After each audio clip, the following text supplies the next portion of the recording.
सोहळा आनंदाचा गजर विठुरायाचा. गोविंद गोविंद गोविंद गोविंद मना लागली आछंद. मग गोविंद ते काया काया, मग गोविंद ते काया काया, मग गोविंद ते काया काया, मग गोविंद ते काया काया. भेद नाही देवा तया, आनंदले मन, प्रेमे पाझरती लोचन. करेक्ट. मग गोविंद ते काया, भेद नाही देवा तया. तुका म्हणे आळी, जिवे नुरेची वेगळी. मग गोविंद ते काया, भेद नाही देवा तया. विठ्ठल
समचरण सरोजं,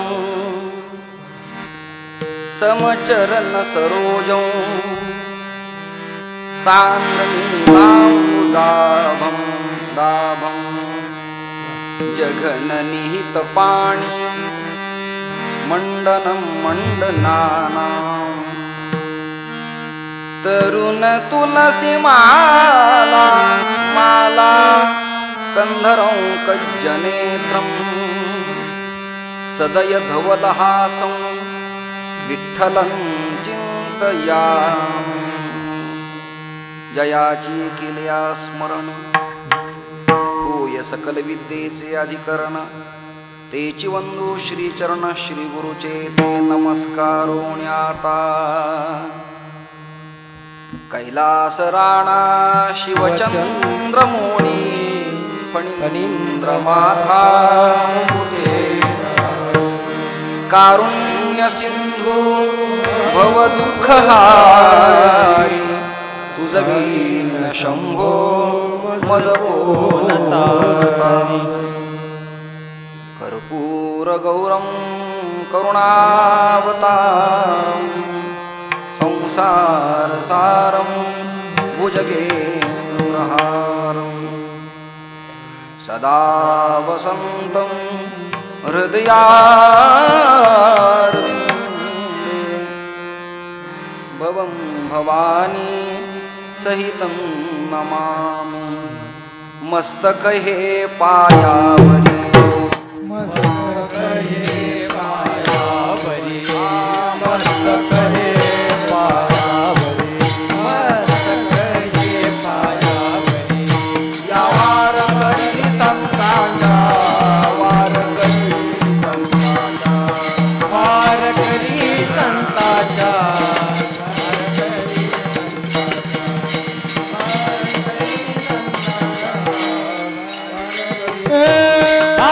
मस्तक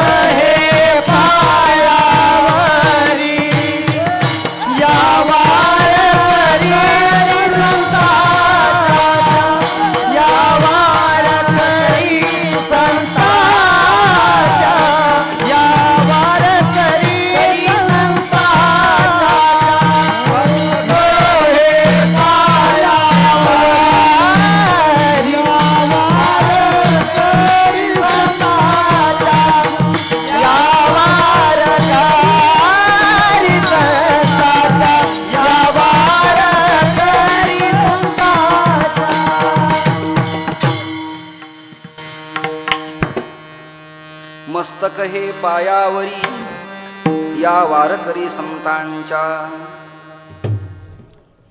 शिळकेवाडी या पवित्र स्थळी भगवान उमापती महादेवाच्या शिवरात्री महोत्सवाच्या प्रीत्यर्थ संपन्न होणारा हा प्रतिवर्षीचा नामयज्ञ सोहळा आणि त्यामध्ये आज मला कीर्तन सेवा करण्याची संधी ही समस्त ग्रामस्थांच्या वतीनं मला प्राप्त झालेली आहे.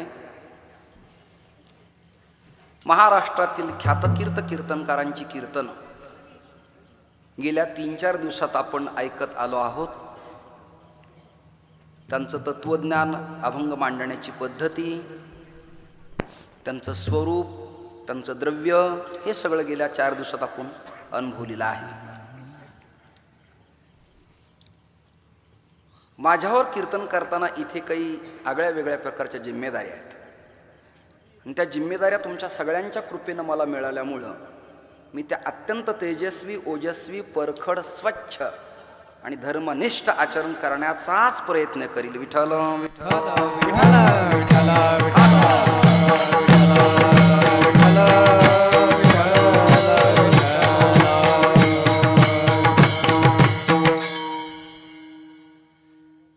शिळकेवाडी गाव मला ठाऊक नव्हतं. मावळात मी पुण्यात येत असायचो, पण हे गाव चिमुकलं, उत्तम मला ठाऊक नव्हतं.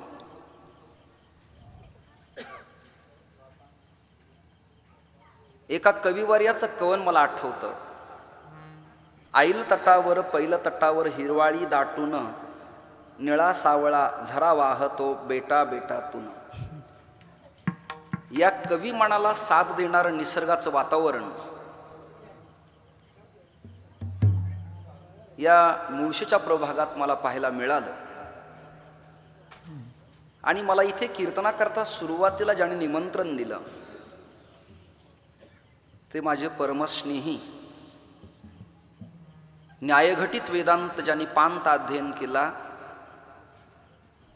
ते जवळच या प्रभागात राहणारे निवृत्तीशास्त्री बोरकर यांच्या माध्यमातून मला श्री बाबाजी सोपानराव शिळके, श्रीरंग सेठ, सदूभाऊ, मधुभाऊ, शिंदेभाऊ या सगळ्यांचा संबंध माझा आला आणि तुमच्याशी नातं या मातीशी माझं सरपंच जुळल्या गेलं.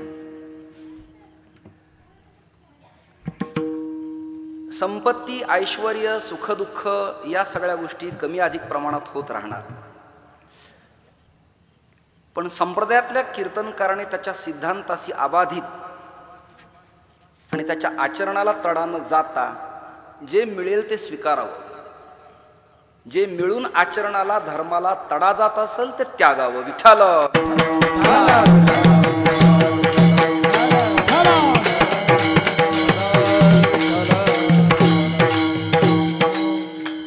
इथे आज विद्वान टाळकरी उपस्थित आहेत. मी फक्त कोणाचा नामोल्लेख करत नाही.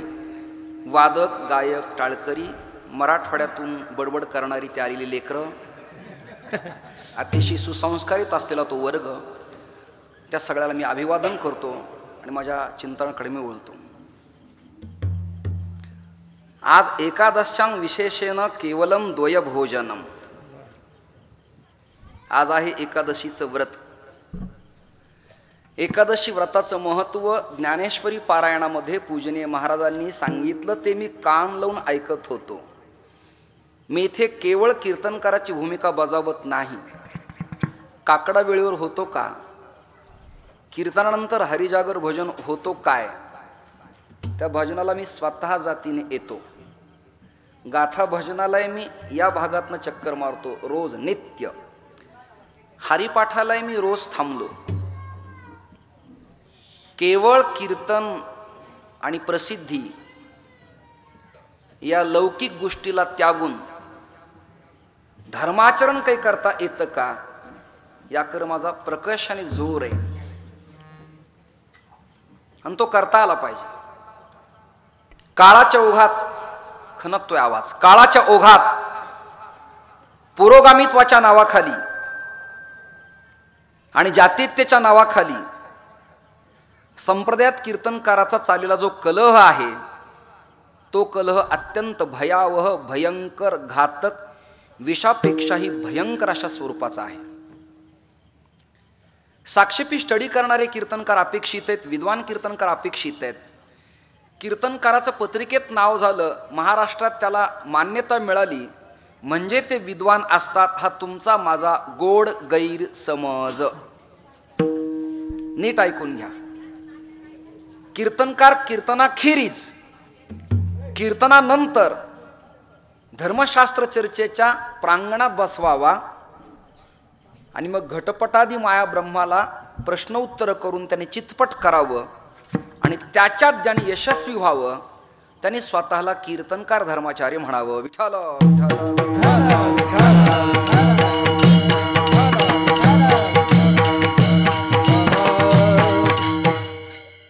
आजचे वादक अतिशय निरागस आहेत. या सप्ताहाचं मोठं कोडं कौतुक आहे, लिटल चॅम्पियन गायला. लहान लहान मुलं या सप्ताहात सामील आणि छोटे भूमकर महाराज या ठिकाणी उपस्थित आहेत. प्रत्येक कीर्तनात त्यांचा मी पापा घेत असतो, पण मी आज घेणार नाही. त्याचं कारण आहे, पापा घेताना या मिशा ओठापर्यंत मला पोहोचू देत नाहीत. मध्येच अडथळा गतिरोधकासारखा निर्माण होतो. त्यापेक्षा प्रॅक्टिकली करण्यापेक्षा आपलं मन व्यक्त केलेलं, भावना व्यक्त केलेली बरी. मराठवाड्यातून आलेल्या माझ्या माता भगिनीला प्रार्थना आहे, तुमचे जे लेकरं बरोबर आणलेत ना त्यांना सुव्यवस्थित सांभाळा. हे तुम्हाला एकदा मी प्रेमाने सांगतो. दुसऱ्यांदा शब्दरूपी शास्त्राचा मारा मला कृपया करू देऊ नका. रेकॉर्डिंग चालू आहे म्हणून, बाकी काही नाही. विठ्ठल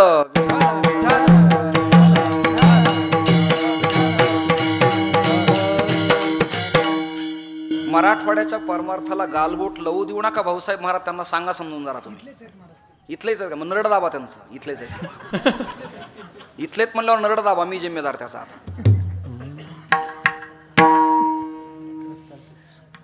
आता पुढच्या सप्ताहात आपण आयडेंटिटी तयार करू. मुळशी भागातले आहेत का मराठवाड्यातले आहेत, आयडेंटिटी पाहायची, मग पुढची प्रक्रिया करायची. असं धर्माचरण कठीण आहे, परमार्थ सरळ आहे. दोन मुद्दे मांडतोय. आज एकादशी व्रत आहे, केवलम द्वयभोजनम, आज दोनदा जेवायचंय. अशी आज्ञा जर महाराज लोकांनी दिली तर वारकरी संप्रदायात लोक म्हणतील याला म्हणतात महाराज. इतका सरळ, सोपा, सुटसुटीत सगळ्यांना परवाना देणारा महाराज आतापर्यंत पाहिलेला नव्हता. मी एवढा मूर्ख नाही. केवलम द्वयभोजनम या शब्दाचा अर्थ असा आहे, रात्रो जागरणं कृत्वा, रात्रभर हरिजागर करावा. दिवोच हरि कीर्तनम, दिवसा परमेश्वराचं कीर्तन करावं. मग कीर्तन म्हटलं की लोकांना असं चित्र दिसतं, फेटा, कंबर, उपर्ण बांधलेलं, धोतर घातलेलं, दोन चोपदार, भालदार, टाळकरी, गायक, वादक, स्पीकर, समाज ऐकतो, मंडप दिलाय. ही तुमची कल्पना चुकीची आहे. कीर्तन यापेक्षा वेगळे. कीर्त, कीर्ती, आन म्हणजे मुख, मुखारविंदानं परमात्म्याचे गुणानुवाद गाणे हे कीर्तनच आहे. जे भजन झालं तेही कीर्तन आहे, गाथ्याचं चिंतन झालं तेही कीर्तन आहे, ज्ञानेश्वरीचं पारायण झालं तेही कीर्तन आहे. हरिपाठ कीर्ती मुखे जरी गाय, पवित्रची होय देह त्याचा. हरिपाठ ही कीर्तन आहे. हा एक प्रयोग आहे. विठ्ठल विठ्ठल.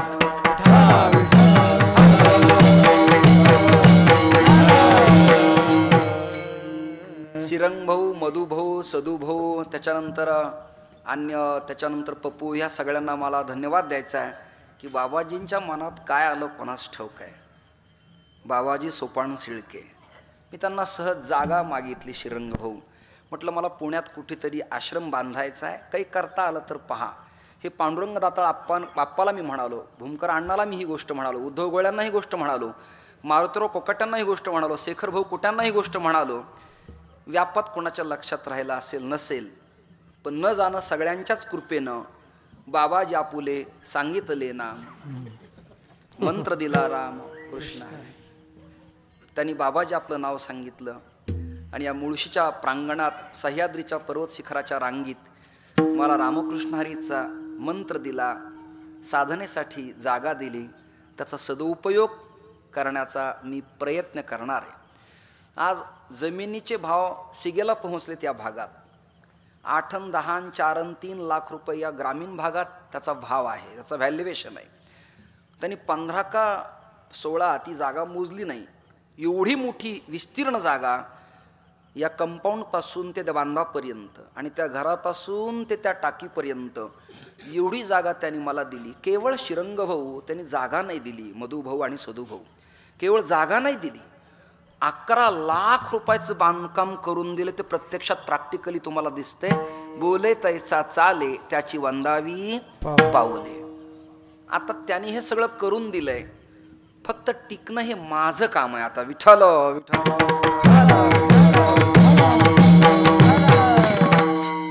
हे टिकण्याकरता मला प्रसंगाला संयम पाळावा लागेल. समतोल न जाऊ देता परखड विचारानं धर्मनीती कशी प्रतिपादन करता येईल याचा विचार मी करतोय. आज माझ्या मनाला चुकचुकून खटकून त्रासदायक झालेली घटना सांगतो आजची. स्पष्ट वक्ता सुखी भव देतो तीक्ष्ण उत्तरे, पण पुढे व्हावयासी बरे. त्यांनी मला जागा दान केली, एवढा खर्च हे करतायत. या सप्ताहाचा खर्च ऐकल्यावर माझा BP वाढायला लागलाय. मी आता आज संध्याकाळी जाणार आहे आळंदीला आणि उद्या गोळ्या घेणार आहे वेळची वेळेला. 25 mgची ती 50 mgची गोळी घेणार आहे मी BPची. 18 लाख 17 लाख रुपये सप्ताहाचा खर्च. मराठवाड्यातल्या लोकाला पिण्याकरता पाणी मिळे नाही. 4 हांडे पाण्यासाठी स्त्रीला दिवसभर भटकत फिरावं लागतं. निसर्गाने तुम्हाला ईश्वर कृपेनं साथ दिली आहे, मदत केली आहे. पाणी आहे, हिरवळ आहे, मानसिकता आहे, द्रव्य आहे, देण्याची प्रवृत्ती आहे. पण त्याला कुठेतरी नियंत्रण असणं आता काळाची गरज आहे. एका भजनाला जर 1.5 लाख रुपये जात असतील तर मला वाटतं मी देहांत प्रायश्चित्त स्वीकारावं. विठ्ठल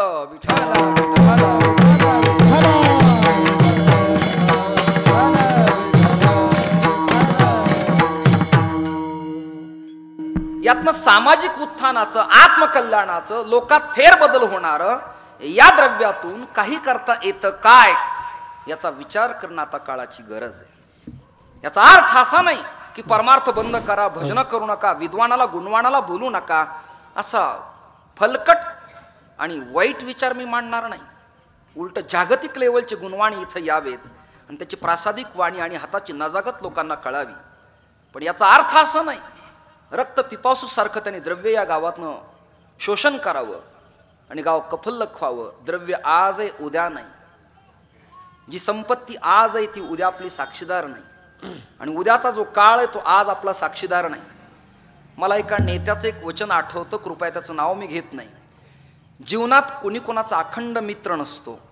जीवनात कोणी कोणाचा अखंड मित्र नसतो सरपंच, आणि जीवनात कुणीच कोणाचा अखंड शत्रू नसतो. या तत्वावर जीवन जगायचं शिका, तुम्ही कोटी कल्याणाच्या मार्गावरती स्थानापन्न व्हाल. मी एक वेगळे विचार देणार आहे तुम्हाला, विनोद करणार आहे, हसवणार आहे. हे तुम्ही जे विनोदाचार्य भरलेत ना ते नथिंग. हे रोज मी चितपट करणारा पहिलवान आहे उभ्या महाराष्ट्रातला. फक्त माझ्यावर जिम्मेदारी आहेत, त्या जिम्मेदारीचं कीर्तन मला इथे करायचं. या सगळ्या गुणवत जनांना मी प्रणाम करतो, अभंगाकडे बोलतो. भाऊसाहेब महाराज, एकादशीच्या संबंधानं आज झालेली जी चूक आहे ती भविष्यात होऊ नये अशी तुमच्या चरणी माझी प्रेमाची सलगीची प्रार्थना आहे. तुमच्या आणि माझ्या दोघांच्याकडे आपल्यातून वाटून घेऊ आपण. आज एकादशीचं व्रत आहे. भजन करणारे भजन सम्राट गळ्यात तुळशी असताना जर जेवण करत असतील, या तत्वावर मी इथे टिकलो तरी चालेल आणि उद्या सकाळी मी गेलो तरी चालेल. संपत्ती तो आती रहते, हम तो ठोकराते है साला. विठाल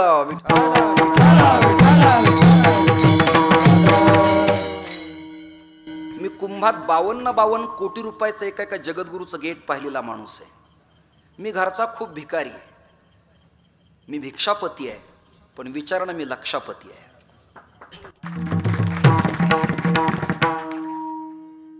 शेळकेवाडीच्या लोकाला मी हक्कानी प्रेमाने घरातला नातलग या अधिकाराने सांगणार आहे की शेळकेवाडीच्या सप्ताहाच्या एकादशीची वार्ता दोष लोक तुम्हाला देणार नाहीत. आत्ता पुढच्या प्रक्रियेत माझं साधना चॅनलला नगरला कीर्तन झालं, तुम्ही कुणी पाहिलं असेल कदाचित. कीर्तन होण्याच्या आधी बाबाजी आरती करण्यात आली.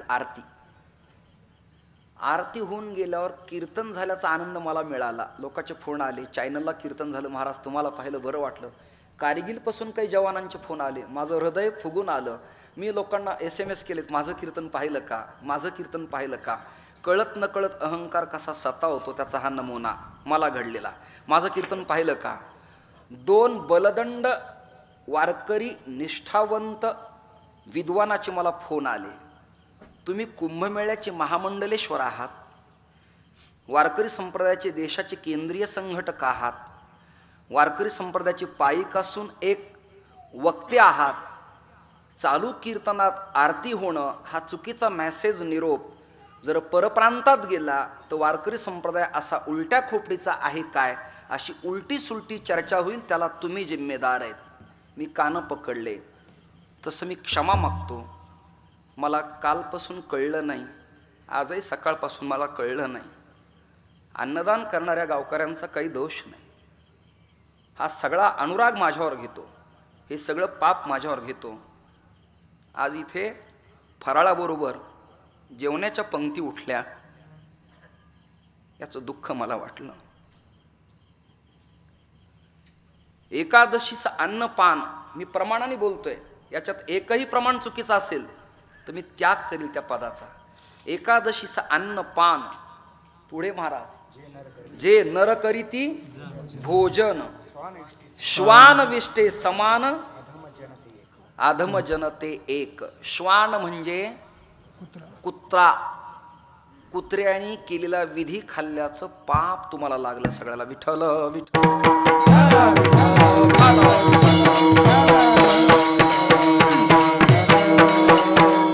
बाबाजीच्या घरचे लोक फार प्रेमळ.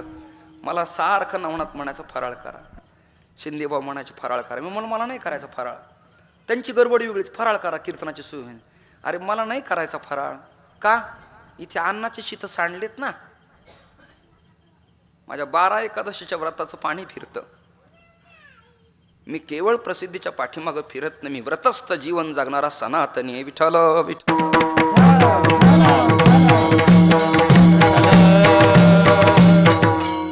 बाबाजींना शिरंग भाऊला, शिंदे भाऊला, मधु भाऊला, सदू भाऊला, अजून काही लोक आहेत माझे, अजून सगळ्यांचे नामोल्लेख पाठ नाही.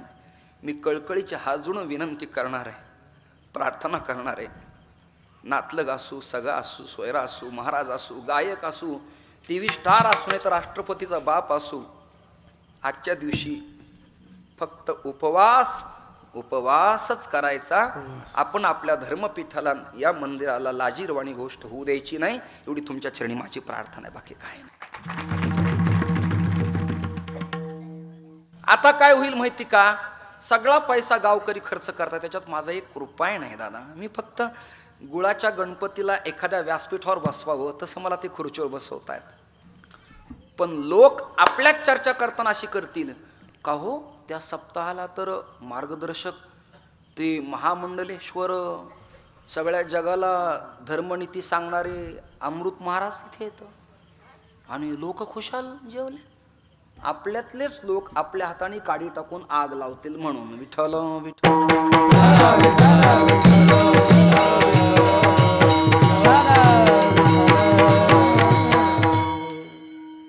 मी आता या मातीशी बांधील झालोय. मी या मातीचं काहीतरी मला देणं द्यायचंय, मला ऋण फेडायचंय. ते ऋण फेडत असताना आई लेकराला स्तन करताना ना पदराड धरत असते, असे चित्र डोळ्यासमोर आणा तुम्ही. आणि ते खेळता खेळता त्याचा नख किंवा दात लागल्यावर आई त्याला रागवते, मेल्या नीट पे, नाही तर कर काळ तुझं.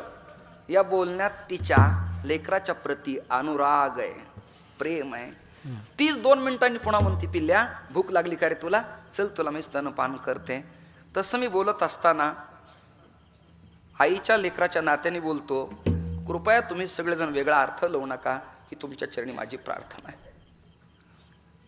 आजचा अभंग धरणेकरी प्रकरण पत्रातला आहे. आपण सुरुवात करू चिंतनाला. 10ला माझ्याकडं बोलायला सुरुवात झाली याचं भान आपल्याला असावं. आजचा अभंग धरणेकरी प्रकरण पत्रातला आहे. मी यांना विनोद देणार आहे, साहित्य देणार आहे, चाली देणार आहे, सगळं देणार आहे. तास 1.5 तासात सगळं देतो. खूप चांगला समाज आहे हा. भूमकर अण्णा यांचं कौतुक करावं तेवढं थोडं या लोकांचं. एकही खांब असा नाही की त्याला मर्क्युरी व्हेपर लॅम्प बसवला नाही. एकही विळू असा नाही की त्याला कमान बांधली नाही. एकही बल्ली अशी नाही की त्याला धर्मध्वज बांधला नाही. एकही खांब असा नाही की त्याला कर्णा बांधला नाही. भगवती कुलस्वामिनी जगज्जननी या गावचं मातृदैवत गिरिजा मातेच्या पर्वतापासून ते उमापती स्वयंभू महादेवाच्या पर्यंत, ते गावाच्या पायथ्यापर्यंत, अगदी पिरुंगुटच्या कमाणीपर्यंत गावाच्या परमार्थाची चर्चा होती आहे. खानदेशात, विदर्भात, नांदेड, मुखेड, नंदी बिजलगाव, कर्नाटक, आंध्रा, त्याच्यानंतर पुन्हा पुढे जुक्कुल मंडल, कल्लाळी पर्यंत, आंध्रा कर्नाटक पर्यंत सप्ताहाची वार्ता जाते आहे.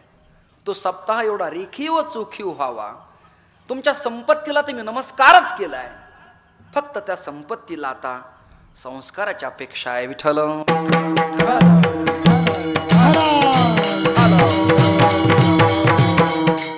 एक मार्मिक दृष्टांत सांगतो, सगळ्यांना पटेल, मग तुम्ही टाळ्या द्याल.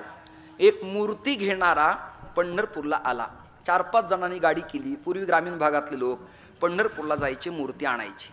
राजस्थान, जयपूर फारच लांब आहे म्हणून सोपान काका ते गेले पंढरपूरला. पंढरपूरला गेल्यावर त्या मूर्तिकारास त्यांनी कौतुक केलं. हा दृष्टांत नीट ऐका, म्हणजे तुम्ही टाळ्या द्याल, पण नीट ऐका. मूर्ती पाहण्याकरता 4-5 जण गेले. इंद्राणीचं स्नान केलं, पांडुरंगाचं दर्शन घेतलं, तुळशी घेतल्या, बुक्का घेतला, पेढे घेतले. कळलं का?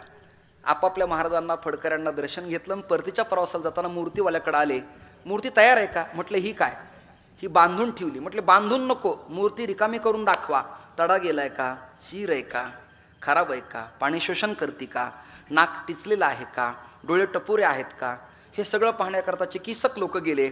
मूर्ती उघडली. मूर्ती पाहिल्यावर गावातले लोक मूर्ती बनवणाराचं कौतुक करायला लागले. काय अप्रतिम मूर्ती बनवली होती म्हटले. अतिशय रेखीव चोखीव सुंदर मूर्ती बनवली. मूर्ती बनवणारा फार हुशार होता. पंढरपूरला संतांच्या संगतीत राहणार होता. चंद्रभागेच्या तीरावर राहणारा होता. रामकृष्णाचा गजर त्याने रात्रंदिवस आपल्या कारणे ऐकला होता. त्याची सरळ भावना होती. त्याने आपला भाव व्यक्त केलाय. नीट ऐकावर का? तो काय म्हणाला? ओ मामा, तुम्ही मूर्ती घ्यायला आलात, मी मूर्ती तुम्हाला देणार आहे. मूर्ती मी घडलेली नाही. वाक्य नीट ऐका. हा मूर्ती घडणारा सांगतोय. हा मूर्ती घडणारा सांगतोय तुम्हा गावकऱ्यांना. मी मूर्ती घडवलेली नाही. काळ्या पाषाणात, शाळीग्राम रूपी दगडात कोरलेली मूर्ती आतच होती. फक्त मूर्तीला सोडून जो दगड नको होता तो मी फक्त बाजूला काढला. मूर्ती दगडातच होती.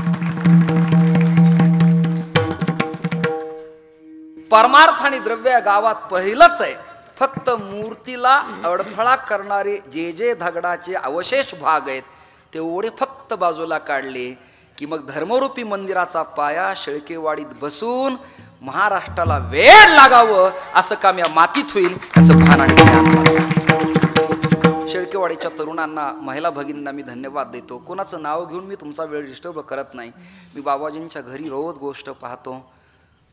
गोरखची बायको, नवनाथची बायको, बाबाजींची धर्मपत्नी आणि दादा आणि आई आणि त्या सगळ्या लेकी दिवसभर फरशी पुसणं, चहा देणं, दूध देणं, नाश्ता करणं, येणाऱ्या संतांची पाद्यपूजा करणं, औक्षण करणं, त्याला पाठ, ताट, चौरंग, पदार्थ, कांदा लसूण वर्ज एवढी देखरेख करतात ना.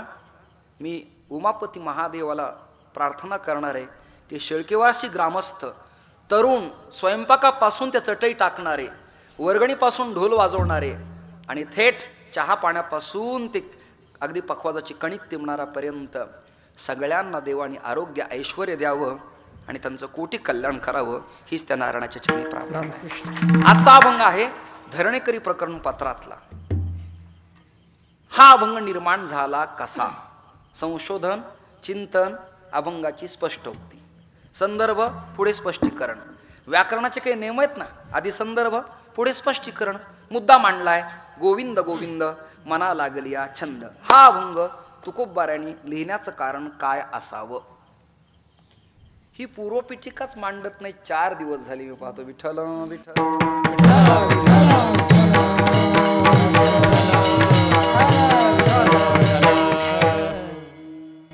मराठवाड्यात 3 जनार्दन आहेत. किती जनार्दन आहेत? 3. एक रामा जनार्दन हे 40गावचे देशपांडे. श्रीमद जनी जनार्दन हे उस्मानाबाद जिल्ह्यातल्या भूमचे.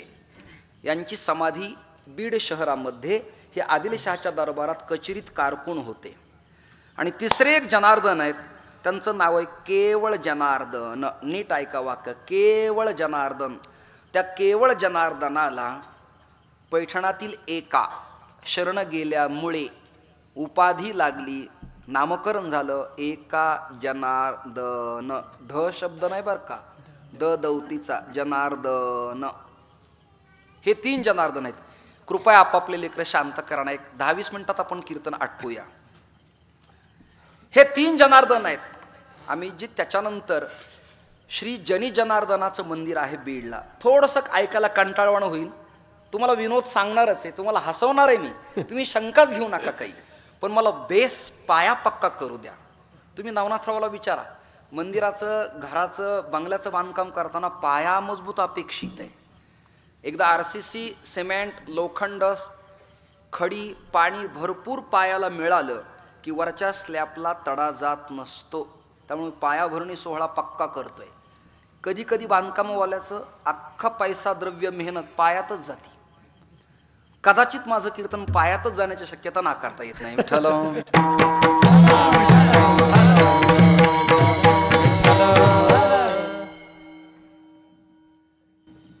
जनी जनार्दनाच्या मंदिरामध्ये पैठणचे कोणी कीर्तनकार आले.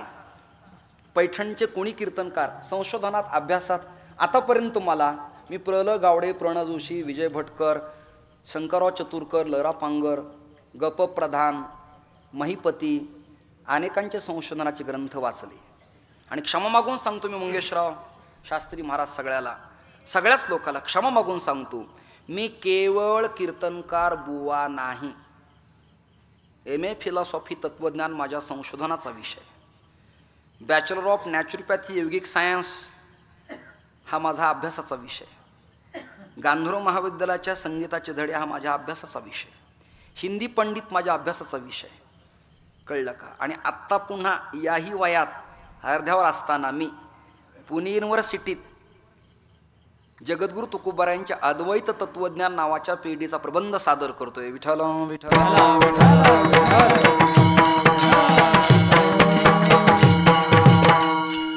चटकदार कीर्तन करून कीर्तन करणारे प्रायोगिक तत्वावरती असतात. इंडियन फिलॉसॉफी हा विषय अत्यंत ओजस्वी तेजस्वी आणि अभ्यासपूर्ण आहे. मी इतिहासाचं संशोधन करतोय अभंगातनं. कंटाळवा नाही, मंजूर आहे, मान्य आहे, पण महत्वाचं आहे. बीड परगण्यात पैठणचा कीर्तनकार आला. मला संशोधनात त्या कीर्तनकाराचं नाव सापडलेलं नाही. तो कीर्तनकार आला, कीर्तनकाराने कीर्तन केलं आणि कीर्तनात आळंदीच्या ज्ञानेश्वर महाराजांचं गुणवर्णन केलं. रेड्यामुखी वेद बोलवला, स्पर्श केल्यावर भिंत चालते, मृत ब्राह्मण जिवंत झाला, ज्ञानेश्वरीचं लिखाण झालं. असं तिथल्या ब्राह्मणाला धक्का बसला आळंदीच्या बीडच्या, की आळंदी ज्ञानोबारायांची कीर्ती एवढी मोठी आहे. म्हणून बीड परगण्यातला बाष्कळगुत्री ब्राह्मण कदाचित त्यांनी तरी पुन्हा मला पाठवलं की काय, हाही एक चिंतनाचाच विषय आहे. त्या काळात तो आला आणि या काळात हा आला. तोही बीड परगण्यातला आणि हाही बीड परगण्यातला. बरं, धरणेकरी जे त्याच घराण्यातला मी. कळलं का? फक्त लोकांना आरडाओरडा नाही, त्यामुळं कीर्तन असं श्रद्धांजलीसारखं वाटायला लागलंय. कीर्तनकारण थोडा आरडाओरडा कर्कश ओरडला, जरा दंड थोपटून बोलला म्हणजे लोकांना कीर्तन वाटतंय. विठ्ठल विठ्ठल.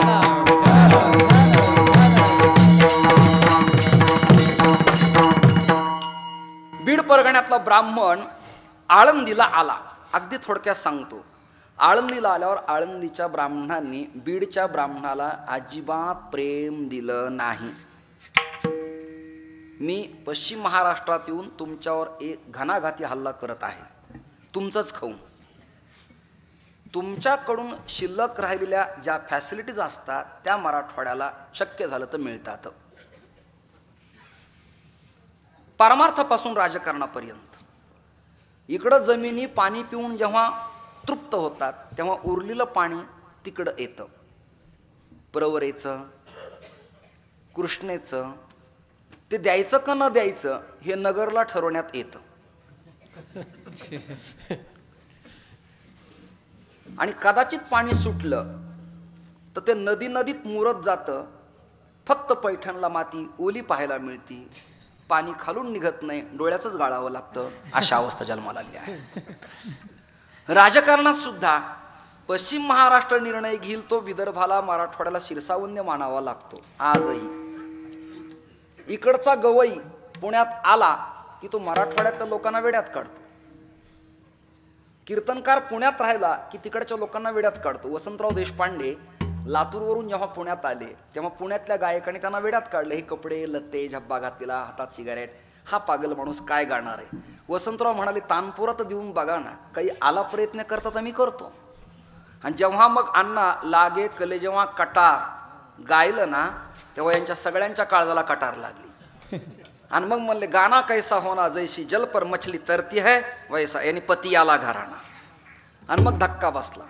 माझा मुद्दा असा की मराठवाड्यातल्या ब्राह्मणाला आळंदीच्या ब्राह्मणाने अजिबात प्रेम दिलं नाही. हे एक ब्राह्मण तुम्हाला सांगतोय, नीट ऐका. दुसऱ्यांच्या मुखातून ऐकणं वेगळं, माझ्या मुखातून ऐकणं हे अधिक खमंग आणि मजेदार. दुसरा सांगू शकत नाही. पुण्यातल्या ब्राह्मणांनी मराठवाड्यातल्या माणसाला वेड्यात काढलं. केव्हा आलायत, काय करतायत, त्रातारो गेला काय, चंद्रमंडल हवंय काय.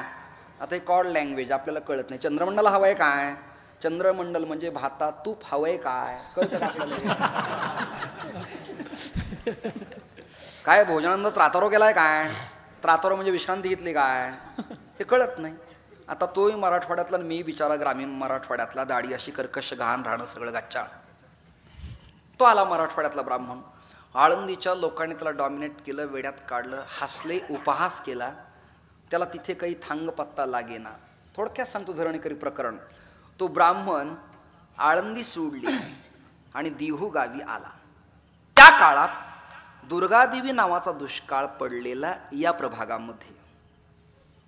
पश्चिम महाराष्ट्र विकसित असला तरी त्या शतकामध्ये दुर्गादेवी नावाचा दुष्काळ पडला. अन्न करण्याची वेळ आली. महाराज भांडाऱ्यावर, घोराड्यावर, भामचंद्रावर ती राहत असत. याच काळात अनगडशहानं तुकोबरायांची थोडी कसोटी घेण्याचा प्रयत्न केला. रामेश्वराने गाथा पाण्यात टाकला. गावातले पाटील विरोधात गेले. भाऊबंदकी विरोधात कटकारस्थान करू लागली. आणि अनगडशाह फकीराचं फावलं, कैसा कीर्तन करता है बोले हम देखते है साला. म्हणून अनगडशाह पुण्यातनं दिहू गावी आला. आल्यावर महाराज होते भांडाऱ्यावरती एकांतात. आणि घरी धर्मपत्नी आवडी आणि भागीरथी सकाळच्या प्रसंगाला, बघा ना वाक्य पडतं तुम्हाला, बुद्धिरूपी स्त्री विवेक नावाचा खुंटा हातात धरून वैराग्याचं दळण दळत होती. हे दळण दाळता दाळता पीठ हातात घेतलं. फकीर आला म्हणून भागीरथी देण्याकरता निघाली. आई ग, फकीर आलाय, मी पीठ देते कटोऱ्यात त्याच्या. आवडी म्हणली, हरिश्चंद्राची लेक, कर्णाची लेक, लागली दान करायला. दुकानदारी बंद पडली. तुझा बाप जाऊन बसला डोंगरावर आणि लागली दान करायला. बस, हाताला असा झटका मारला. ते पीठ सांडलं. ना घरात ना दारात, मधीच ना कटोऱ्यात ना जात्याजवळ. वाईट वाटलं आवडीला. गेलं की नाही वाया ते आता. भागीरथी म्हणली, आई गेलं तर जाऊ दे, भरून काढते. आणि माझ्या हाताला जे पीठ लागले ना, पीठ पावडर लावताना, सिमेंटात हात कालवताना, धान्यात हात कालवताना हात असा भरला जातो ना, पीठ असं हाताला लागलं. ती पोरगी पळत आली भागीरथी, तुकोबरायांची कन्या. आणि अनगडशहा आला होता महाराजांचं सत्वहरण करायला. अनगडशहाच्या कटोऱ्यात तिने असा हात झटकवला. ऐकता ना तुम्ही, असा हात झटकवला. नीट ऐका. जो अनगडशहा तुकोबरायांची कसोटी घटक चाचणीच घ्यायला आला होता, तुकोबरायांच्या मुलीनं फक्त आपला हात झटकवला. अण्णा कधी न भरणारा सिद्ध कटोरा पिठानं भरला आणि कटोऱ्याच्या बाहेर ओसंडून पीठ व्हायला लागल्यावर मग आंगडशाह म्हणाला, ई अल्लाह परवरदिगार खुदा ये कैसा हुआ साला, बच्ची इतनी खतरनाक है तो तुकाराम कैसा होगा, ई अल्लाह परवरदिगार.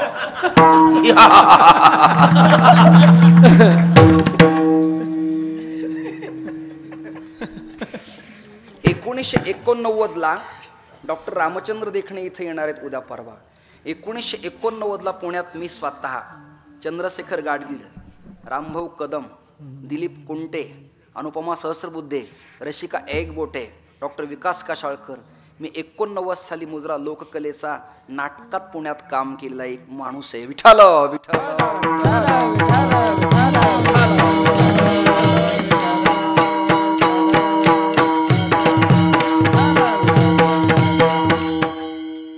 याची प्रत्यक्षात परीक्षा डॉक्टर रामचंद्र देखणे आल्यावर तुम्ही घ्या, म्हणजे लगेच प्रत्यक्षात कळून जाईल आणि ते योगायोगाने येणारच आहेत.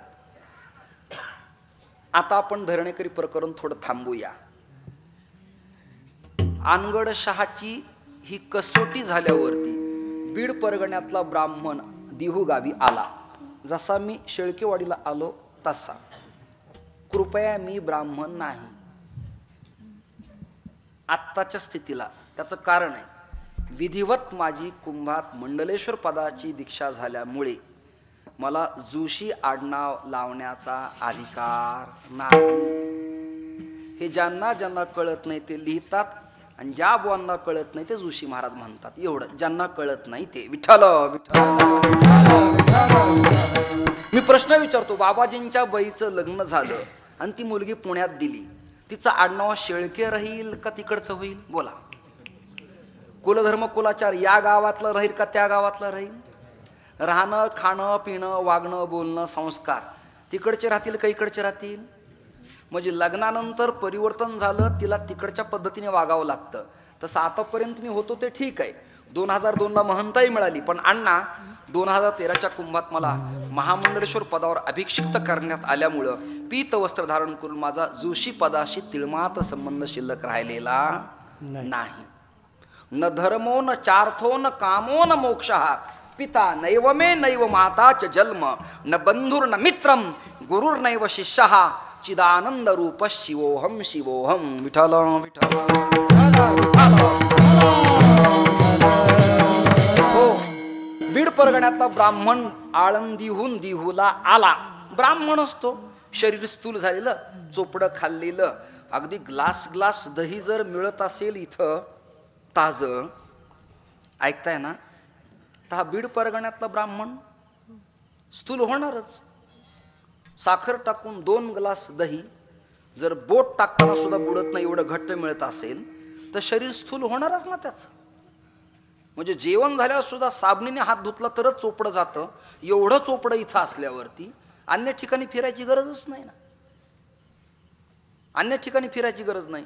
तो ब्राह्मण भला धिप्पाड जाड देखणा, हे लिकरू कसं गोंडस दिसतंय तसे त्याचे गाल, टपोरे डोळे, लालबुंद ओठ, ब्राह्मण ढेरी वगैरे. जुने ब्राह्मण जरा कल्पना करा, जशी आपल्या रामेश्वर शास्त्रींची होती की नाही तशी. म्हणजे फॉर एक्झाम्पल, उदाहरणार्थ आता कोणाची सांगावी, आपले मित्र आहेत, घ्यावं नाव त्यांचं प्रेमाने म्हणून मी म्हणालो, बाकी काही नाही. इथे काहीच नाही. जेव्हा ते झोपताना रात्री उघडे झाले ना तेव्हा तो आकार मला पाहायला मिळाला.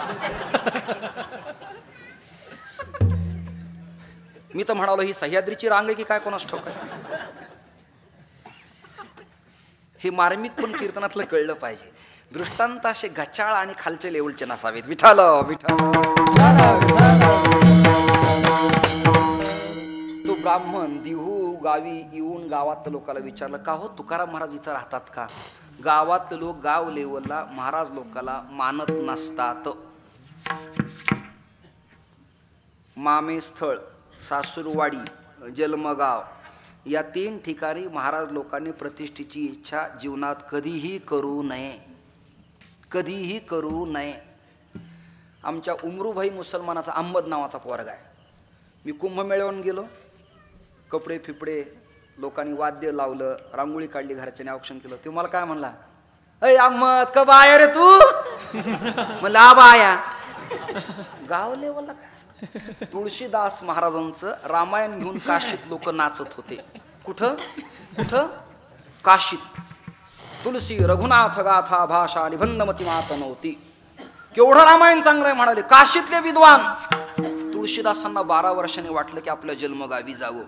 म्हणून तुळशीदास आपल्या जन्मगावी 12 वर्षानंतर आल्यावर गावातल्या लोकाला काय वाटलं सांगू का. गेट मधून विशीतून प्रवेश करता करता गावातले मित्र म्हणले तुळश्या राम राम. गाव लेवलला माणूस मोठा होणे ही गोष्ट स्वप्नातही आणू नाही. मी आळंदीहून माझ्या गावी गेलो आणि सुनंदा तांदळे नावाची माझी एक वर्गमित्रीण होती असा वयाची. व्याकरण नीट आहे का. तो कधी कधी सूत्रसंचलन करतो ना फार हुशार फार छान बोलतो. म्हणजे या मुद्द्याला तुम्ही धरता आणि या मुद्द्यामुळे कदाचित माझा मठ जाऊ शकेल. सुनंदा तांदळे नावाची माझी वर्गमैत्रीण असा वयाची. काळ कोणता आहे व्याकरणात तुम्ही तुमचं. तिने मला आग्रह धरला तुझं कीर्तन ठेवायचंय. मी म्हणलं अगं टाळकरी लागतात, गायक लागतात, खर्च लागतो, मंडप लागतो, स्पीकर लागतो. ती म्हणली काही नाही, तू कीर्तन करायचं म्हणजे करायचं. मी यांना बोलले, यांना म्हणजे तिच्या मालकाला म्हणलं माझं कीर्तन ठेवू नको. रामराव ढोके आहेत, इंगळे महाराज आहेत, इंदुरीकर आहेत, जाईल थोडे पैसे होईन त्रास पण गुण खामखास येईल. त्यांचं कीर्तन ठेवतो जाते ना 5-25 हजार पण कीर्तन चांगलं होऊन जाईल काय हरकत आहे. ती म्हणली नको नको मला सातारकर असले तरी नको तुझंच कीर्तन पाहिजे. त्या 8 तासालाच आली. मी माझ्या हिला म्हणालो ही कळती ना न कळायला तुम्ही काय हिमालयातले थोडेच आहेत. इकडचे बिघडले तापलं काय घेऊन बसला.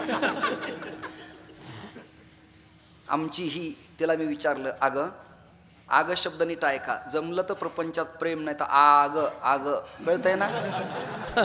मराठी बोलतोय मी. आग. तिला मी विचारलं अगं सुनंदाकडे कीर्तन ठेवलंय तू येतीस का माझ्यावरती. म्हणाली हो चालेल. तिला मी विचारलं सांग लीला येतीस काय. तिचं नाव लीला आहे ना.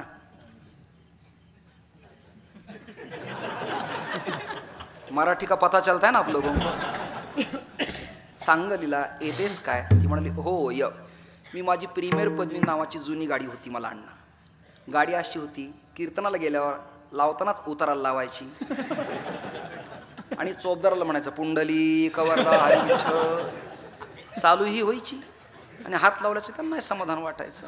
मग त्यांना मी म्हणायचं बघा ज्ञानोबाराच्या स्पर्शाने भिंत चालली तुमच्या हातानं गाडी चालली किती धन्यवाद. म्हणजे गाडी रेटा म्हणायचंच नाही हात लावा. मार्ग असे उत्तम काढता येतात. मग त्या सुनंदाच्या घरी मी कीर्तना करता गेलो.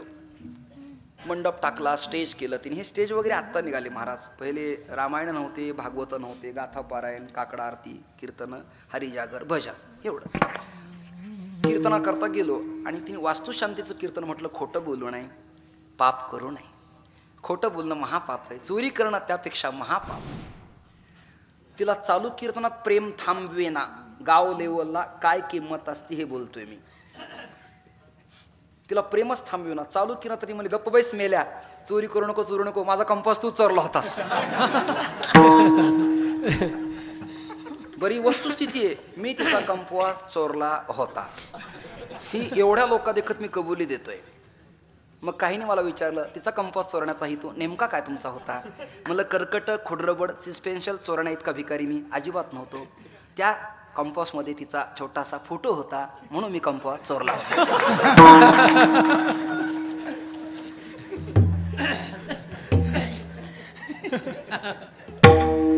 झाले समाधान. वामन पंडित म्हणाले स्त्रियांच्या बाबतीत बायकोच्या बाबतीत संसारीच कुलदैवता मी मानली बायको. शब्द नीट ऐका. मराठीतलेत अलंकारातलेत कळावं लागतात तर हसण्यात मजा नाही तर उगाच हे कुठे हसण्यात काय. उद्या कुठेही हसा तुम्ही. विठ्ठल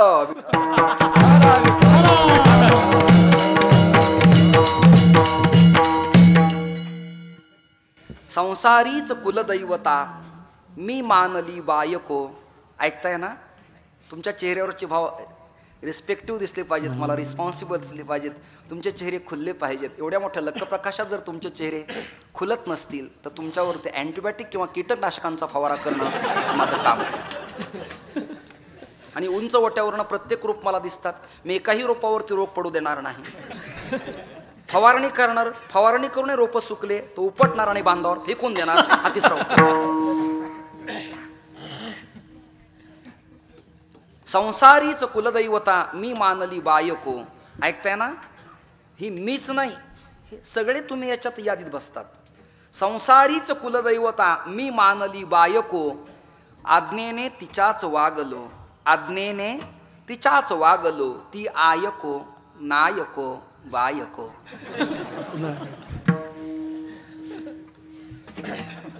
आयको नायको बायको. बीड परगण्यातल्या ब्राह्मणाला बायकोची आठवण झाली, तो दिहू गावी आला आणि डोंगरावरती चढला. दाबा त्याला खाली, दाबा, बस बस बस बस बस. विठाला विठाला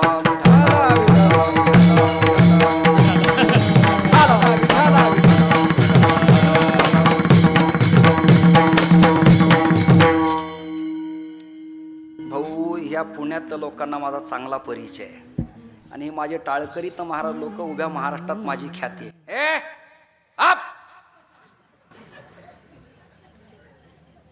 माझ्या गोड बोलल्यावर जाऊ नका, मी गोळीबार करीन बरं का. कसली गोळी, गोळी असल्यावर मी फिरला असतो कसं इकडे तिकडे कुठे. फार तर फार लेमन गोळी देता येईल एखादी. अण्णा, कदाचित कीर्तन रंगलं तर 12 वाजले तर तुम्ही नाराज होऊ नका, नाही तर पुन्हा तुम्ही म्हणाल आता वाजलेत 12, असं करू नका कृपया.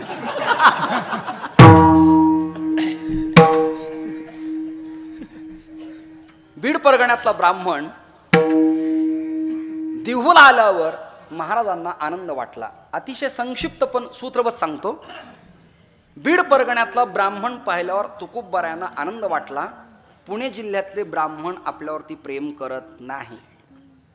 गावातले लोक आपल्या विरोधात कटकारस्थान करतात आणि भगवंताच्या कृपेनं हे भूतळीचे देव, या मृत्यूलोकातील भूदेव ब्राह्मण जर आपल्या घरी येत असतील तर आपलं परम भाग्य आहे. म्हणून महाराजांनी एक अभंग लिहिलाय, तो बहुतेक तुम्हा विद्वानांच्या पाठातला असेल. कदाचित शब्द माझ्याकडनं मागे पुढे होतील.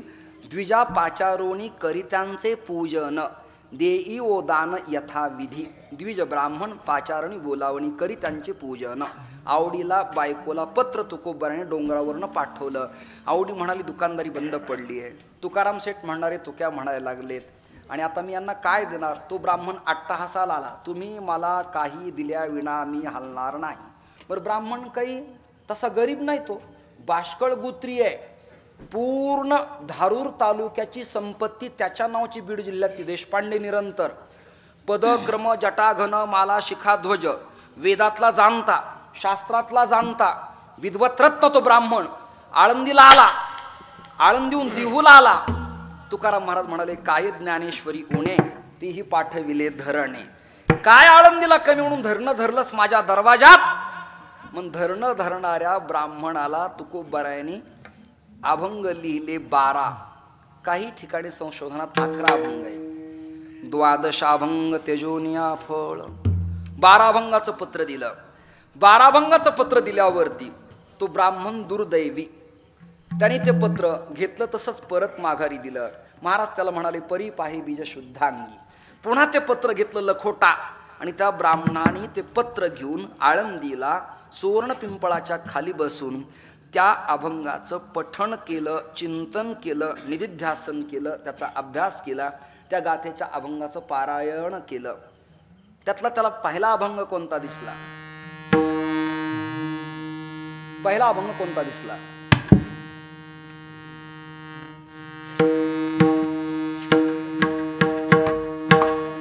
हरी हरी हरी हरी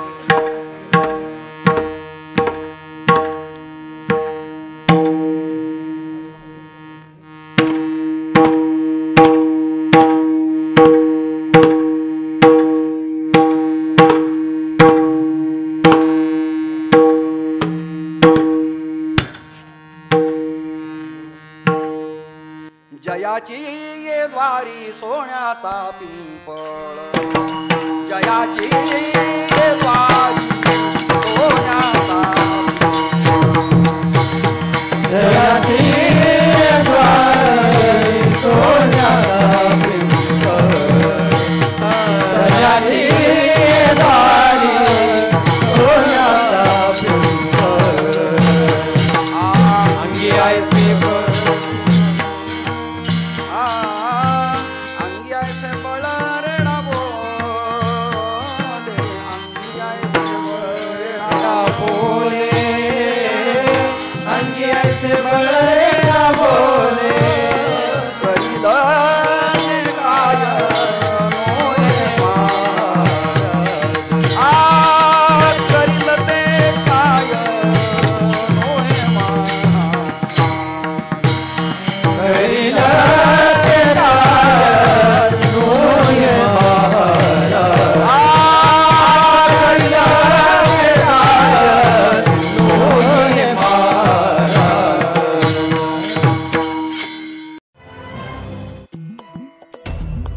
सोहळा आनंदाचा गजर विठुरायाचा.